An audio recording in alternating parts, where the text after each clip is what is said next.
కొన్ని ప్రసంగాలు చెప్తున్నప్పుడు ఇది నా కోసమే చెప్తున్నాడు అన్నప్పుడు తీసుకో.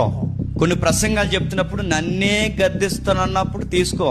కొన్ని మాటలు నేరుగా నీ ముఖం మీద ఏలెట్టి మాట్లాడుతున్నప్పుడు దేవుడు ఈ వక్త ద్వారా నా ముఖం మీద ఏలి పెట్టి మాట్లాడుతున్నప్పుడు నీలో సరి చేసుకోవాలని ఉంటే ఏమన్నా ఉంటే సరి చేసుకో. ఇదేం కాకుండా పర్లేదులే అనుకున్నావో నీ గొయ్యి నువ్వే తోక్కుంటున్నావు. మళ్ళీ నీ చావు నువ్వే తెచ్చుకుంటున్నావు. కొన్నిసార్లు చెప్తాడు అబద్ధాలు ఆడొద్దని చెప్తాడు, నీకు అలవాటు ఉందేమో మానే. కొన్నిసార్లు దొంగతనం వద్దని చెప్తాడు, ఆ 10 రూపాయల దగ్గర దొంగ పనులు మాట్లాడుతున్నావేమో మానే. యథార్థత కోల్పోయి బతుకుతున్నావేమో, చీకటి పనులకు అలవాటు పడిపోయేమో. అవి కొన్నిసార్లు ఈ పులిపేట మీద ఏ వక్త అయినా నేరుగా నేను గద్దిస్తున్నప్పుడు ఆ మారు మనసు పొందమని అడుగుతున్నప్పుడు మారిపో, పర్లేదని తిరిగావా అని మళ్ళీ చెప్తున్నాను.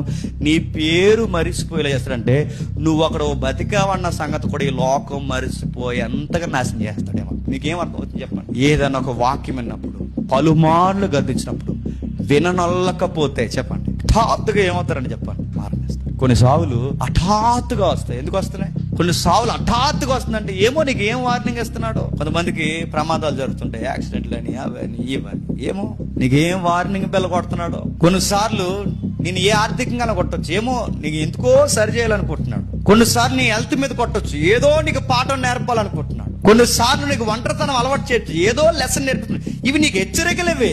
నువ్వు పర్లేదని బలాత్కారం చేసి, నువ్వు పర్లేదని నువ్వు బలాత్కారమైన దుర్మార్గమైన పనులు ఇంకా అలాగే కొనసాగిస్తే ఏమవుతావు? నీ సావుకి నీ కోరుకుని ఎదురెళ్తున్నావు. నువ్వేమనుకుంటున్నావు? పట్నాన్నే వదలని దేవుడు, రాజుల్నే వదలని దేవుడు, సంస్కృతి పేరే మార్చేసిన దేవుడు, నది పక్కన విశాలంగా విస్తరించిన ఆ నదిలోకి ఆ పట్టణాన్ని కలిపేసిన దేవుడు. మనం పట్టణం కన్నా గొప్పలమా?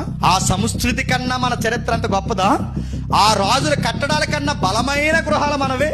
నీ ఇల్లు ఎంత కట్టడం ముందు, నీ చరిత్ర ఎంత ఆ చరిత్ర ముందు, నీ నడవడిక ఎంత ఆ రాజు ముందు. రాజుల్ని, చరిత్రని, బలమైన గోడల్నే పడగొట్టేసిన వాడు.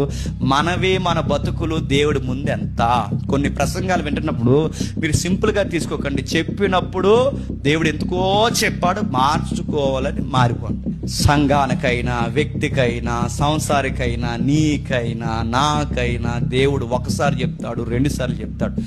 చెప్పినది లోకు తీసుకుని పర్లేదు అనుకున్నావో చెప్పండి, నీకు డెత్ డేట్ కన్ఫర్మ్ చేస్తాడు.